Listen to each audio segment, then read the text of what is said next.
Well, good afternoon, everybody, and welcome to this meeting of the Education and Skills Corporate Delivery Committee on Wednesday, the 23rd of November. So welcome to everybody in the Gloucester room at the Guildhall and to everyone in the virtual room on Teams. So for me, I wanted to start off this week by making a few little comments about the nature of the CDC. Was that me then, Gareth? Or was that you? That was you? Right, okay. My computer shouldn't make noises.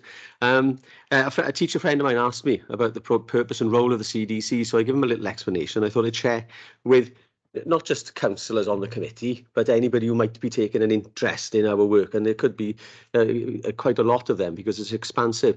Well, the council has 5 corporate delivery committees: economy and infrastructure, education and skills, natural resources and biodiversity, organisational transformation, and safeguarding people and tackling poverty. And the purpose for these committees of council are to focus on delivering the council's corporate priorities for consideration and adoption by Cabinet and or the council as appropriate. And this is all in keeping with the corporate improvement plan, which was renewed after the last election. So it's a hand-in-glove approach. You know, we're all working together across those 5 corporate delivery committees. And of course, our focus is looking at improving education and skills in the corporate improvement plan, and then considering as a committee what our focus should be, as we've done in the year through our work plan. So that's the explanation I give to my friend, who was quite argumentative, but he was quite pleased with the answer. So I hope that offers some sort of clarity about the CDC. I got one here. I've got one. Right. Yeah. Okay. There's nothing wrong with the council website. All of it works apart from the agendas. Oh, it is? No, website. Oh, there we are. We just distributed agendas because there's an issue with online access. Everybody else okay? Yes, everyone else. Mike, okay? Yeah. All right. Or maybe there's a glitch in the matrix. So let's move on to the agenda. And the first thing, as ever, is apologies for absence. Do we have any? I've received none, Gareth? I haven't had any yet, Chair. Okay, thank you very much. The second point on the agenda is disclosures of personal and prejudicial interests. Do we have any in the room, online? No, we're okay. Thank you very much. And the third agenda item is the minutes of the last meeting for us to go through them for accuracy and then hopefully to approve and sign them, amend them if required. So can we go through page by page, please? Page 1, page 2, and page 3. Thank you very much. Moved by Councillor Curtis, seconded by Councillor White. Say it again? Oh, you weren't. Yes, you can't. So, right, okay. Thank you, Councillor Sam Pritchard. Thank you very much. And Councillor Mike White. Thank you very much. Okay, lovely. Thank you. So the next part of the agenda is for us to, once again, sorry, David, I think the buck stops with you again here, but we're moving on to agenda item number 4, and we've got David Thomas, I think I'm correct to say, and of course Helen and Rodri are online as well, to focus on strengthening school leaders. So can I pass on to you, please? Certainly. Thanks, Chair. And my apologies, I'm dressed up like a Yeti. In true sense, I'm not putting the heating on. So we're huddled in the house today with jackets galore. I'm more than happy to present as required. And what I'm going to talk to you about today is strengthening school leadership. And I picked out from the minutes, Chair, that there were a number of key themes for the verbal presentation today. One of them was peer reviews, the other being support and induction for new head teachers, and lastly, new teachers and the support of which through partneriaeth. So I'm just going to give an oral verbal update on those today. I have got the option to share my screen, Chair. Is that appropriate? Yes, that's okay with me, but I will check with Gareth. If it's bilingual, David, yeah, you can do it. It's websites, it is. So, you know, both partneriaeth and some snippets. So I'll make reference to them. If they're inappropriate, then I won't share. But yeah, their website. Can I just say, David, that I think that those websites will be bilingual anyway. They will be fully compliant. I'd expect that. Thank you. Okay, so in terms of the first item, peer reviews, I'll be bluntly honest. We have developed, predecessors of mine have developed peer review guidance in the light of work that schools undertook as part of the previous inspection framework, and was held as good practice, effective practice within Swansea. And a number of practitioners, head teachers worked with the local authority to develop the policy that has, or the procedures that have been presented to CDC and other forum previously. So I can share part of that work if I may. But the context to the current peer review would be seen through the lens of Welsh Government's schools as learning organisations.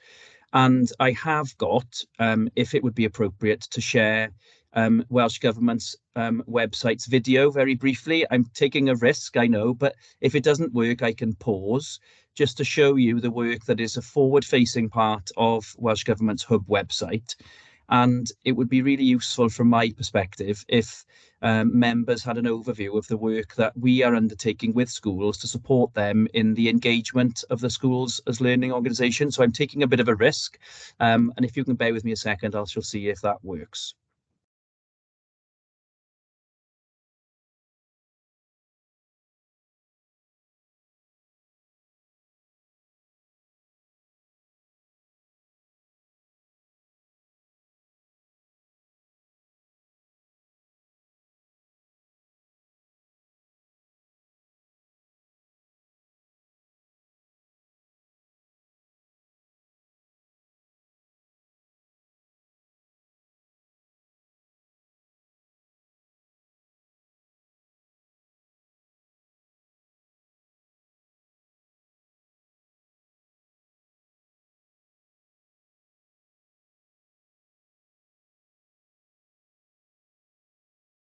We can't see anything yet. Okay, David. I have got it. Bear with me. My apologies. It is in usual fashion. We lost that. So you should be able to see my screen now. Yes. Yeah.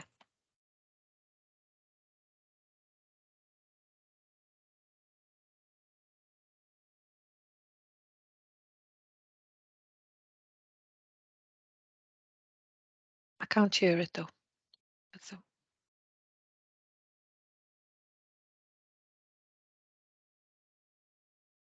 My apologies that you can't hear that video. I think So- before you share it, you might be able to share your computer audio before Yeah. you click on.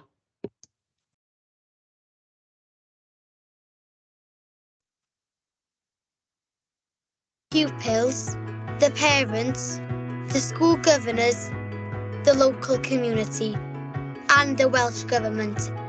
Everybody's in on it. By thinking together and working together, we can make this happen. It's time for us to make a difference. To achieve the vision, we work together on a plan. Everybody's ideas are important, and we all learn from each other.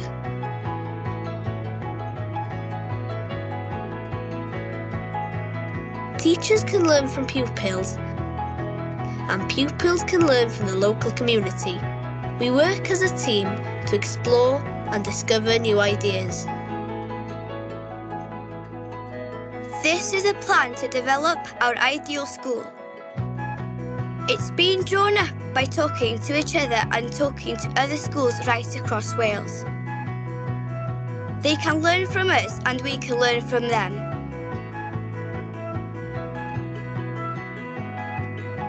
We use the latest technology to share ideas and information. We're all in it together.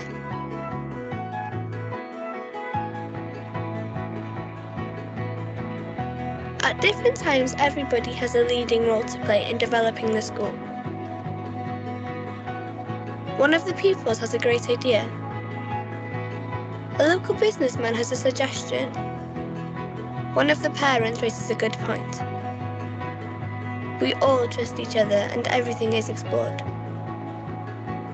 Everybody who works at the school is given all the help and support they need so that they can play their part. Even the head teacher learns a thing or two.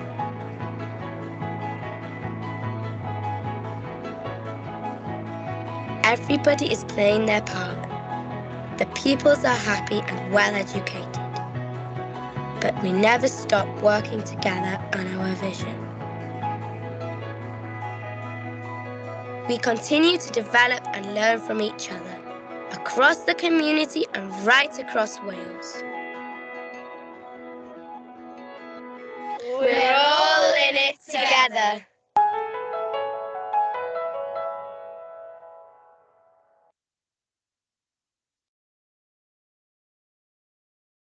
So I hope, colleagues, that shares the vision that Welsh Government has for schools as learning organisation. What does that look like for school leaders? Well, Welsh Government have developed an SLO survey, and there's a presentation that I could provide if required that outlines 7 areas in which every practitioner in a school setting would undertake a survey.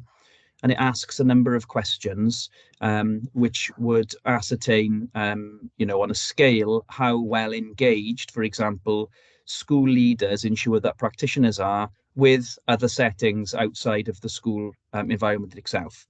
So that survey not only covers peer reviews, but in the context of the conversation today, it's certainly relevant. It covers a broad range of engagement activities, self-evaluation, for example, the sharing of a school vision, which reaches across and links well to the professional standards for teaching and leadership. So there's a really clear link between both the expectations of early teachers, of developing teachers, and of senior leaders and head teachers, with a self-evaluation tool such as the schools as learning organisations. What does that produce? Well, I can give you an example, if I may, of the work of what it can show you. But if it's dropped off my screen again, so my apologies, colleagues.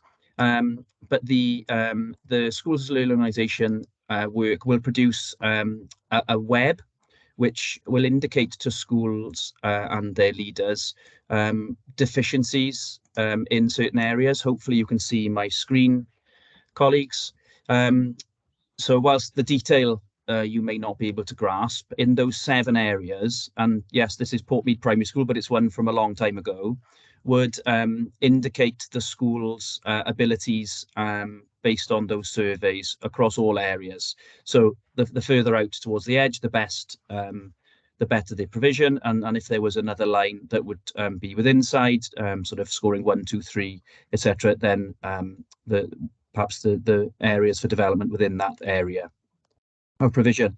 You can undertake the survey as many times as you want, and it's developmental, so it should give you an idea of where some of the areas for improvement lie. Now, what do we do with that information as school leaders? Well, we then turn to something called the National Resource for Evaluation and Improvement, which helps us to ask ourselves questions, further questions from areas that have been outlined within the survey that I just showed you. Again, and examples of which from 4 areas of self-evaluation, one of them being leadership, of course, might lead us to consider how we learn from the external environment, which would include peer reviews and other settings, either local to us or further away. And the national resource is signposted by the team, the school improvement team, during their school visits to schools. Now, that work is early in its development, to be fair. And engagement with the National Resource for Evaluation and Improvement is something that is on the agenda for school leaders. What does that mean for peer reviews in Swansea? Well, it's been a while since any of our colleagues, senior leaders and head teachers have engaged in a formal peer review. And it's pretty obvious why that's been paused. But just before the pandemic, 2019, senior leaders and head teachers presented to Crossphase, I believe, in the Canolfan Gorsainon on their processes for peer reviews. And they did produce, in co-construction with the local authority, some guidance on how that would look. And in reality, what that means is a group of like-minded head teachers that agree on the set of principles, undertake an in-school review of the provision, and that would look like, for example, book looks, lesson observations, learning walks, discussions with learners and stakeholders, to get a broad view and sense of the quality of provision within that setting. There's a couple of examples of it happening now. Scrutiny will hear more about that in January from a cluster, from Pontedilais cluster, who will share with you their cluster work for Curriculum for Wales development. But more recently, the Pentre Hafod cluster have undertaken something similar, where practitioners who operate in maths and numeracy have visited each other's schools, observed lessons, listened to learners, looked at books, and supported the beginnings of a peer review evaluation of standards progress for learners in those settings. And what it has done in that particular cluster, it's led the work of those AOLE, the maths and numeracy AOLE leaders, and they've got some consistency in that cluster led by the secondary setting on how they want to teach and where they would like children to be when they make the transition from year 6 to year 7. So those are some examples that are taking place right now. And like I said, scrutiny will know more about that in January. Before I move on, is there any questions around the peer review process or schools as learning organisations? Can I ask a quick question myself, David, please? When you mentioned the web there from Portmead, something you should be proud of, by the way. Excellent, well done. But is it a sense, do you think, of 360-degree feedback, kind of wrapped up in the process?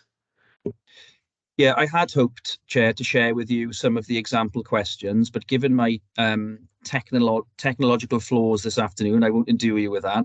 But there's a suite of questions that get asked of all individual practitioners in the school through that survey. So yes, in essence, it gives you a 360 view, not just about the peer review process, but within those 7 dimensions as outlined in the presentation that I showed you earlier. And I think I'd be happy to share with you a little bit more detail about some of those questions that get asked during that survey, which will give you a better view of that 360 process. That's excellent. Thanks, David. And anything you send it to Gareth, and Gareth will forward on to the committee for us. One other question. When you refer to practitioners, are you talking about qualified teachers or the wider school team? Yeah, the whole team.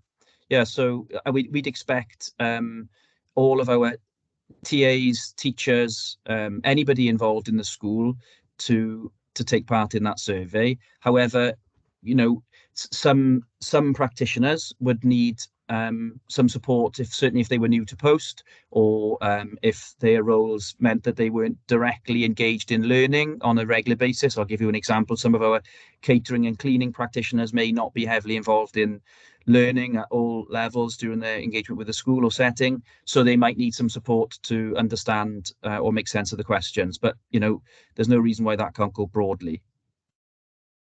That's excellent to hear. I think that's really good practice in a different context. We've seen the similar focus on translating the strategy out of professional language into more understandable terms for the layperson, and that's brilliant. Thank you, David. Okay, if I may, Chair, I'll just go on to the second part, which is support for induction for new head teachers. So when we appoint a new head teacher in Swansea, and obviously that's done via the governing body, and one of my team represent the director on that panel at every stage for deputy heads and for head teachers, and in most cases assistant heads, and in some cases senior leaders. A mentor is assigned to that individual, and we've got a bank of experienced head teachers who have offered their services as mentors. And we use the term informal mentor because it sits out of the national programme. So we've got a number of those practitioners who we call upon to interact with the new head teacher regularly, as by means of to provide wellbeing support, but also some practical guidance on how to run a school. The second step in the process is that they will be assigned to a mentor through the new and acting head teacher programme in Swansea, which is slightly separate. So they'll be part of a wider network in Swansea, and there will be some more formal sessions that are facilitated by experienced head teachers in Swansea and part of a WhatsApp group and various other teams, etc., in order to make sure that they can reach out for the support as required. They're also enrolled in the new and acting head teacher programme from a national viewpoint, facilitated by Partneriaeth and looked after by Rob Phillips, who's a secondee from one of our Swansea secondary schools, and engaged in that national programme as a statutory function.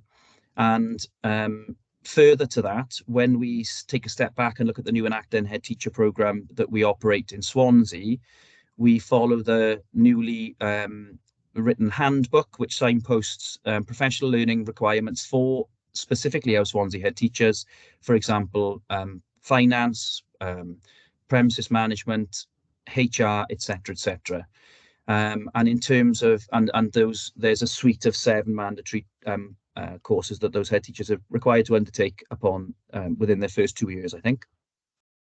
And secondly, in terms of the wider work of a head teacher, so once the school, obviously that mentor, that informal mentor, would provide informal support for things like effective processes for self-evaluation, the engagement in the SLO work that I just shared with you, and other work to support the strategic direction and delivery of the school. But following the school improvement visit via one of my team, who will be a head teacher, and that happens at least 3 times a year, and will do certainly from September of this year, we would engage with the mentor informally to just chat about how that individual is going. They might actually call that mentor to come into those meetings during our visit. We'll obviously engage with the governing body because they're part of those visits as well. But where there are requirements for further support, the school improvement advisor would flag those with the individual and then signpost to effective practice using the database that we've got from our visits this year in order to support that individual. And some examples of that can be found where we've enlisted the support of experienced head teachers in, for example, the faith settings that we have in school, and an individual head teacher has directly supported a new head teacher who became the head teacher of one of those settings. And she would signpost things like the school's learning organisations, the national resource, some effective strategies to establish viewpoints of staff through things like SWOT analysis, etc., etc. The last, sorry, before I move on, there's any questions around the support for an induction for new head teachers in Swansea? Councillor Sam Pritchard. Yeah, thank you, Chair. Not really a question, more of a statement, really. I'm chair of governors at Bishop Vaughan School, and I know that recently Bishop Vaughan has undergone a similar process of appointing a head teacher. And really, I would just echo everything that you've said, and I know slightly differing position for that particular school, as the head teacher was acting in her role before becoming the full head teacher. But in terms of the appointment process, it was incredibly needed and helpful to have the authority engage in the way it did. So it's always helpful having these reports like this, but also what I've experienced actually in the school matches up perfectly with that in terms of the support that we received in terms of appointment, and also the support that this new head teacher has received in terms of since taking up the post. So in terms of the chair of governors, seeing it from that perspective and seeing how the council has integrated and acted to the school, it's been very encouraging. And I would echo that, you know, if schools do not have strong leadership at the top, then everything else begins to crumble away, doesn't it? And so it is essential that we get the school leadership correct and right. And it is that decision for local governors, those of us who are school governors, to make that decision. But the support that the council offered for me and for that school in particular and which is reciprocated across schools has been really encouraging. So I did just want to note that it is felt and it is experienced, the support that the council is giving to schools. That's excellent. Thank you, Sam. Councillor Lyndon Jones. Great, thank you. As you can see, I'm in a different climate to David. But no, I absolutely very pleased to hear what you were saying, and I think calling on the experience of head teachers to help new teachers so important, and by doing that, I think it really is encouraging. So really well done on that. Thank you, Lyndon. Any other questions in the room? Okay. Can I just ask one question? And this is me just thinking, what occurred to me as you were talking, you know, the old sort of adage, if you want something done, ask a busy or capable person, right? It just occurred to me as you were talking. Are there any risks with the peer support that we could see a weakening of leadership at the original school? Do you know what I mean? If we've got a pool of heads helping other heads, could we see concerns raising in the school of origin? And that was my concern there. I just wanted to ask about that. Yeah, good question. Well presented, Chair. I think, to be fair, the interaction of that pool that you make reference to, the informal mentor, the interaction rates, the commitment isn't huge, and that support is usually offered remotely via the access to picking up the phone, or an hour meeting. So the commitment isn't huge. And what I will say is those individuals that we identify to be mentors have either self-identified themselves, so they've got capacity within their school to be out to the setting, as required. But their chair of governors, gives them that acknowledgement as well. So I think there's a fair bit of rigour around the identification of those individuals, and I'm certainly comfortable that we don't identify anybody that would provide a weakness back at the ranch. Excellent, thank you. Any further questions before I just cover my last point? No, Okay. we're fine in the room. We're Great. okay online. Thank you. So the last point, and from the previous meeting, was that I just share with you the work that goes on to support new teachers into the profession in Swansea, and there are a number of networks. Unfortunately, I can't share those with you because they are driven by Microsoft Teams through Partneriaeth, and I can't share with you any of that work on screen today. What I can share, though, is the suite that, or at least an idea of the suite of support that is offered through Partneriaeth, and I'll do that in a moment, if I may. But it's fair to say that we, as Swansea, each local authority are given, are delegated the funds to support newly qualified teachers in their local authorities via the region. And in Swansea, one of my team oversee the work of the internal mentors and the external mentors and verifiers across the local authority. And as a big city, we've got a really large pool of newly qualified teachers. And the pandemic, as you will hear previously, offered Welsh Government an opportunity, the challenge, but an opportunity for schools, that some of those newly qualified teachers didn't have a setting by which they could undertake their early practice. So they funded places in Swansea schools. And what I can tell you, in Swansea, we made really good use of that. And there's many examples where senior leaders and practitioners in Swansea schools have made best use of those newly qualified teachers because they were funded to be in their settings, to release senior leaders to undertake further school improvement activities.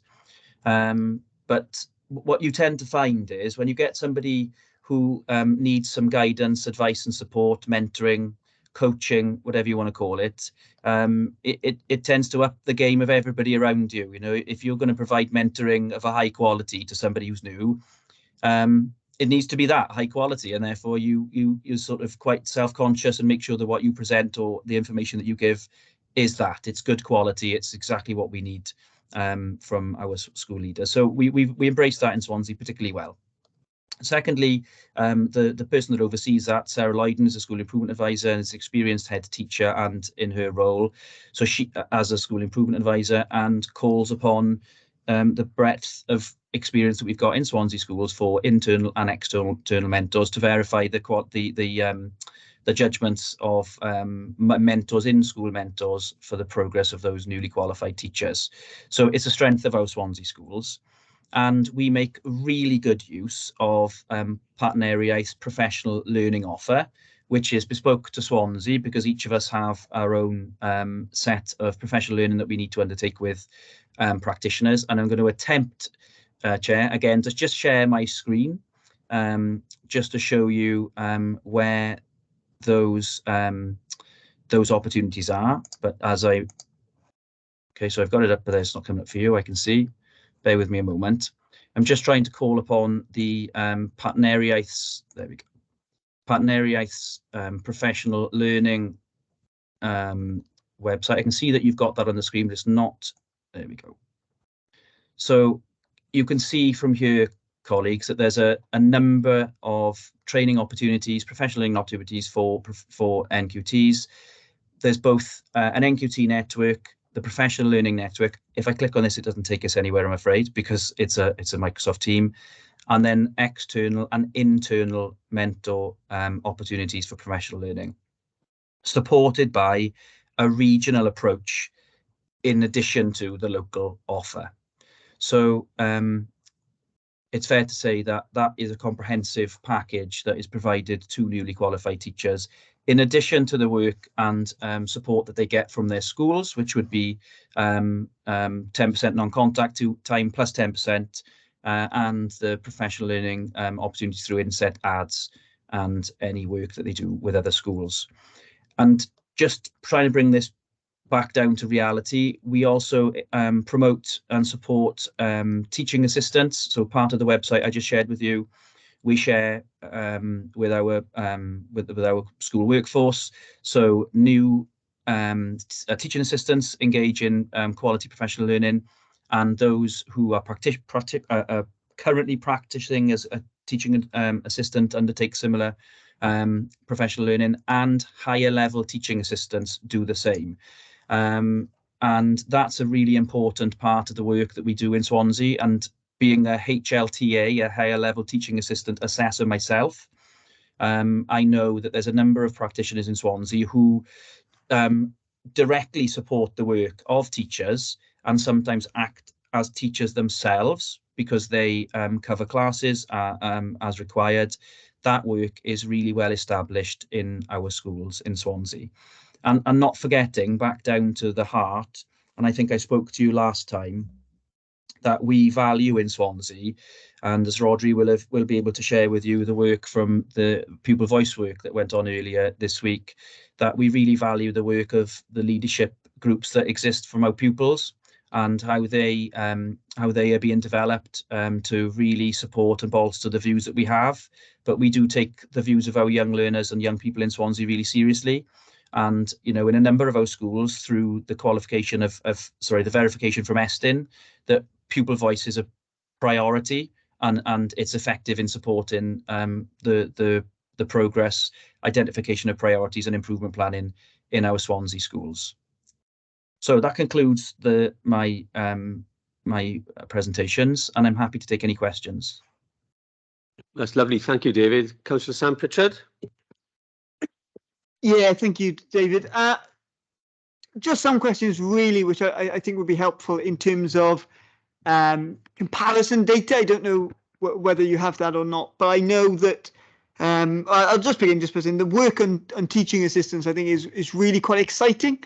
And the number of, in terms of support and professional development, I think that is a great work. And the number of people who begin as teaching assistants and then choose to seek to go in to become full-time qualified teachers is really helpful. I think what most evidence, what most data suggests is that there is an increased number of those who are newly qualified who are leaving the teaching profession altogether. I think there's an increased number of people who train to be teachers and after a few years drop away. Now, I know that is a national trend, but what I was just wondering is whether or not Swansea is in line with that national trend, whether it's slightly better, because the work that's been done around this is really good. But I was just wondering whether you've got some numbers for the committee in terms of where we are in the national trends. In short, not to hand, no. But that's not something that I can give you now. And it's likely that Sarah Lloyden, our NQT, who oversees the NQT work, could provide that at a later date potentially. We'd need to do some work around that, councillor. But something that struck a chord with me was that you'd suggested that obviously teaching assistants and some people become trained on the job, and there are a number of practitioners leaving. It does concern us. However, the pandemic has provided us with a really unique challenge in that area. And I did say to you that we benefited from the work of the NQT, the funded NQT programme. However, that was a little short-sighted in some ways, because those individuals didn't necessarily have anywhere to be employed after that programme was completed. After their induction has been completed and they've been signed off effectively, they then were in the real world. And that's not different to any other year. However, mobility during the pandemic, it has been reduced, so that the backfilling of those roles from people who've retired, it just wasn't there. But if it's appropriate, we could do some more work to provide those figures. I can see there's a number of questions. Thank you, David. Can I go to Councillor Lyndon Jones next, please? Great, thank you. Yeah, David, you mentioned obviously the support for new heads, the new teachers and teaching assistants. What about those the existing teachers who we need to give a bit of a helping hand to on the new curriculum? Because I think that's equally important. Yeah, diolch, Councillor Jones. There's twofold really. Are we talking about those teachers who are leading curriculum for Wales development, or are we talking about those who we might have identified who might need some support as teachers themselves? Yeah, I think those people who need a bit of a helping hand with the new curriculum, because no criticism of them, because the thing is we're asking them to do something that's quite new, and they've been doing something else for perhaps 20 years. So we just need to help them really on that, because they've got huge experience in all the other areas, and we need to keep those in the profession. Yeah, really good question. I mean, there's a huge process to go through when we talk about the development of a school's vision for Curriculum for Wales, and that's the start of it. The development of a shared vision for Curriculum for Wales in each setting.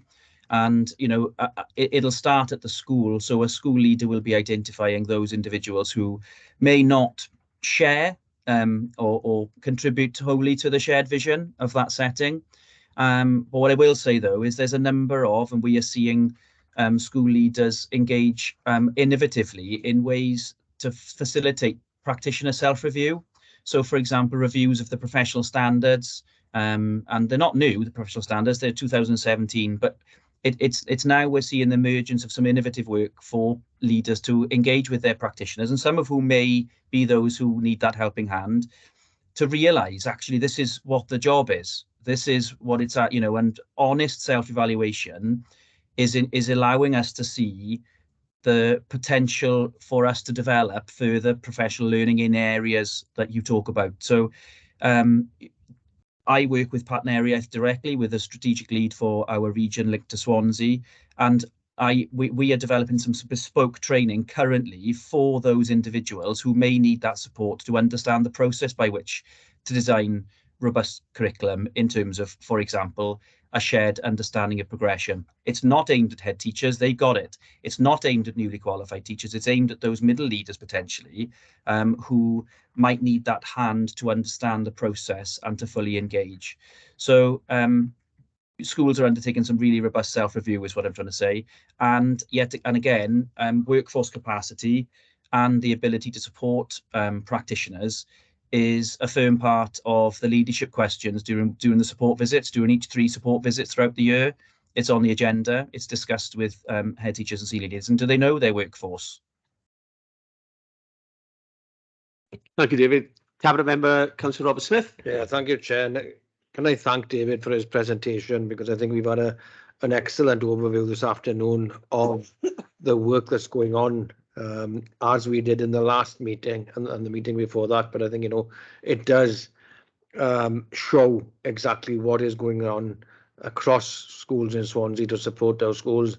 And if there is a common theme, and I think that there is a common theme in here, it's a focused, non-threatening, professional conversation, and the importance of that for leaders at all levels across the system in Swansea. What I think we're going to ask ourselves now is, what are we going to do with all this information that's been presented to the committee today and in previous sessions? And I think looking at the leadership handbook, and I'd be grateful if we could have a steer from Helen into this. There are issues that have been brought up that I think need to be reflected in that we can move forward and codify the work that's been, because what we want is a systemic approach across Swansea that ensures that all of these different elements that have been discussed and described are available and are part of the experience of all head teachers and all schools. Because as I said, it's not just about the heads, important though they are. It's about leaders at all levels in the system, and with all the opportunities and challenges we have, financial, a new curriculum, a new additional learning needs setup, a new regional partnership. All of that requires our system to be functioning at optimum level, and I think that's what we need. So I defer to Helen on this in terms of how we move it forward, but I definitely think we need to look at the leadership handbook and see how we can refine that to take account of discussions here, and then perhaps ask the officers to go away and bring back a draft or a revised version in due course, Chair. Lovely. Thanks, Robert. Can I go to Helen Morgan, Rees, please? Thank you, Chair. I echo the Cabinet Member's comments. I did come in to make comment on the NQT data query. Of course, we can supply that information if it's relevant, but I would remind really the committee that the policy commitment currently is to maintain strong leadership in Swansea schools, and I think we need to remain true really to our mission, working together with this committee to undertake that purpose and that mission. And as Councillor Smith has alluded to, we had pointed to the fact in September that we had a handbook for developing new and acting head teachers in Swansea that was in development. And I think the contributions from this committee during the course of the last 3 meetings will be invaluable really in refining our developmental plan and contributing towards a handbook that is a clear product really of this committee in terms of developing policy around leadership. On the matter of curriculum, I'm aware, Councillor Jones, that similar questions have been asked of the regional scrutiny, haven't they, in terms of how partneriaeth is actually developing support for professional learning around curriculum. So I think those questions would be better answered in that committee, that joint councillor group looking at how partneriaeth is undertaking one of its main functions, namely to deliver curriculum support for teachers across our schools. So that's a piece of work potentially that we can examine elsewhere. But in terms of the handbook, obviously some of the ingredients and components that have been discussed, as I said, in the last 3 meetings of this committee would be really helpful, because I don't think the handbook currently sets out the procedure and protocol around SLOs or peer review, whatever you want to call it. But having that included in the handbook and made very clear really about what it is and what it isn't is very important. But we can't divorce really the relationship between good leadership and excellent teaching in our schools, and our best leaders will be the ones who influence best quality teaching the most. So I think refining our handbook in light of comments made by committee members around the importance of developing teachers from an early stage in their career, identifying some of the talent as well, but very much focusing their leadership energies on pedagogy, and the ability to develop really strong teachers is a key feature of strong leadership. So I think all in all, we've heard particularly Di's contribution, David Thomas's contributions have been quite extensive to this committee, and I'd like to thank him as well. And I think by having this dialogue with the committee, we are in a good position to take a policy forward that can be introduced to Cabinet at a later stage. Thank you, Helen. I can see a hand there. Is that Rodri? Rodri Jones next, please. That's right. Thank you, Chair.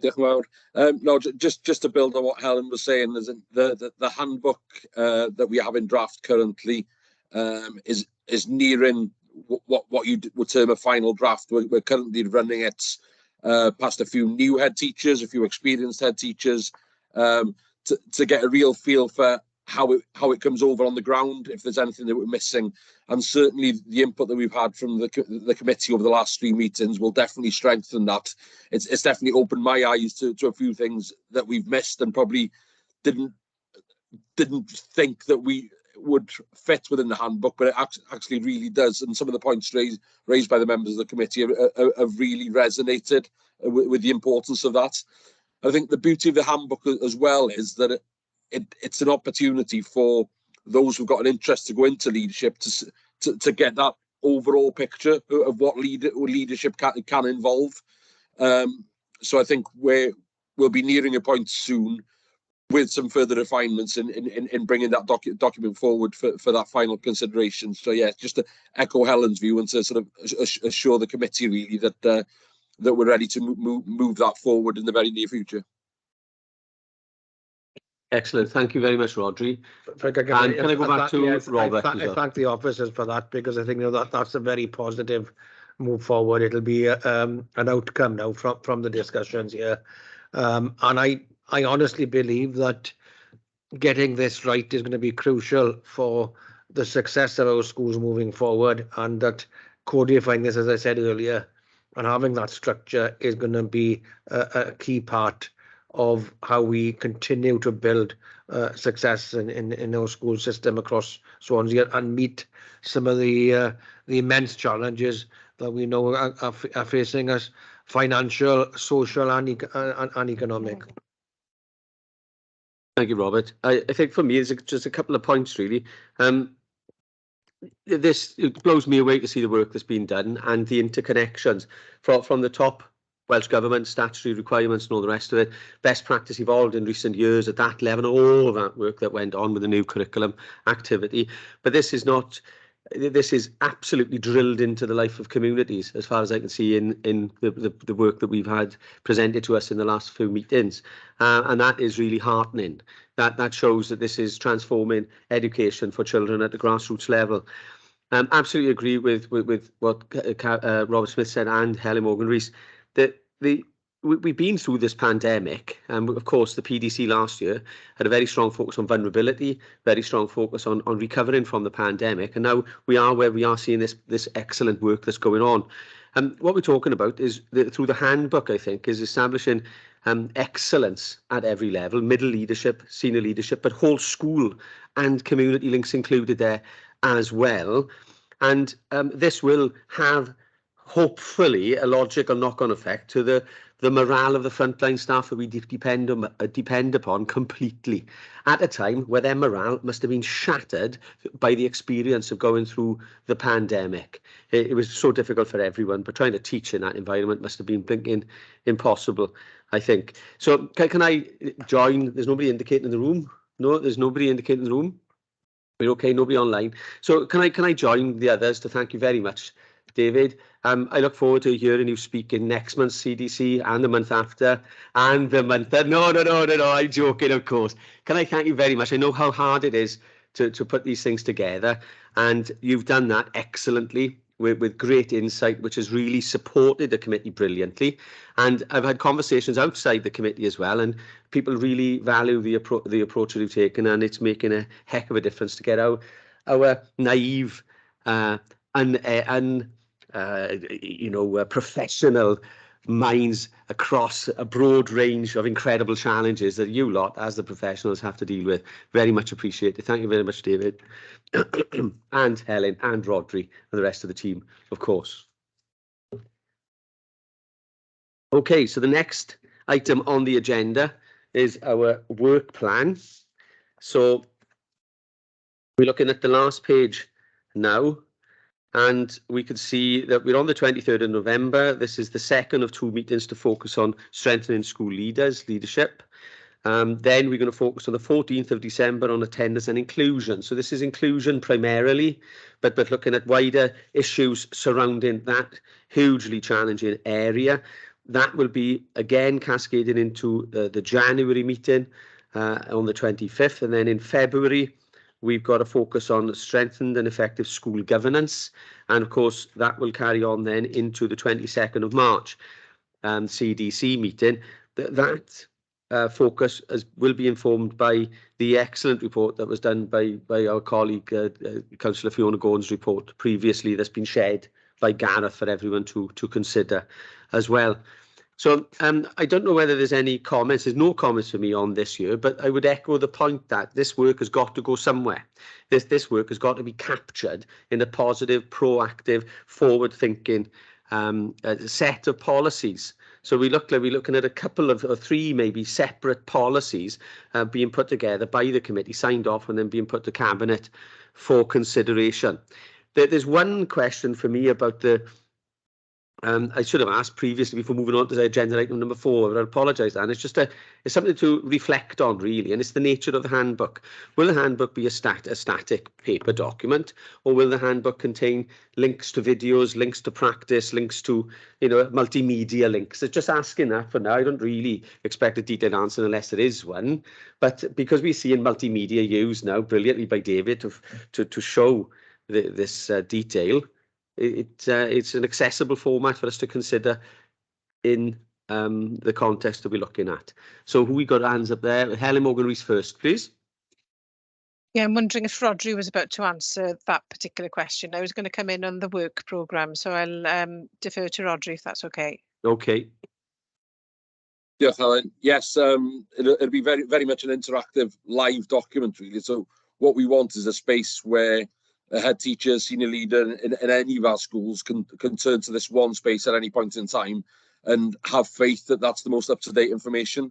So rather than 90 odd schools keeping 90 versions of a template of a policy or a version of a guidance, that will sit with us to make sure that every time they turn to that handbook, that is the most up-to-date link, the most up-to-date template for policies, etc.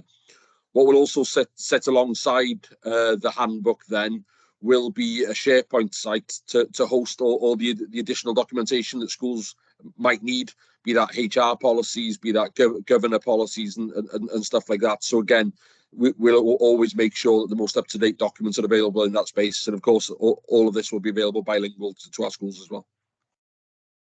That's excellent to hear. That is brilliant, Rodri. Thank you very much indeed. And Helen, do you want to add something? Yeah, just on the work programme, just a little bit of context on why attendance is there and inclusion. Obviously, it's not a specific policy commitment, but it's very much in the current corporate plan. The need for children to attend school is writ large in the current corporate plan and will be in the next iteration of the corporate plan because of the lower levels of attendance we're currently seeing in our schools. And obviously committee members would have heard about our exclusion rates and the need really for those to come down. So in terms of developing a strategy, we have started thinking about an inclusion strategy that would include the revision of a Swansea attendance policy. Currently, we don't have one. So I just want to give you some of the background, really. Very similar approach. We're in the early stages of developing a strategy, and the committee's input to refine and develop that strategy would be a key project over the course of the next 2 meetings. Thank you, Helen. So I can't see anyone else indicating online in the room. Just want to echo what Helen, we're echoing each other again. I mean, it's noticeable, but no, just want to echo what Helen is saying, because we can't emphasize too much how important behavior and attendance is moving forward. We know that there are issues there way beyond what the data shows us in terms of not just in Swansea, across the whole of Wales, across the whole of the UK. Now, whether it's related to COVID, whether it's related to other social factors, we can debate that. What we do know is that we need to respond to the challenges that are facing us now, that we don't end up moving backwards from the progress that was being made. And I know that the effort the schools have put in for decades to get us to where we were, saying about 2017, 2018, and we weren't where we wanted to be then. But we need to catch up, and we need to address the issues that are confronting schools and children and young people, learners across and families across the whole of Swansea. So I think this is will be a valuable piece of work, and I strongly support it. Thank you, Robert. Well, thank you, everyone. No one else is indicating. I'm just checking here. No one.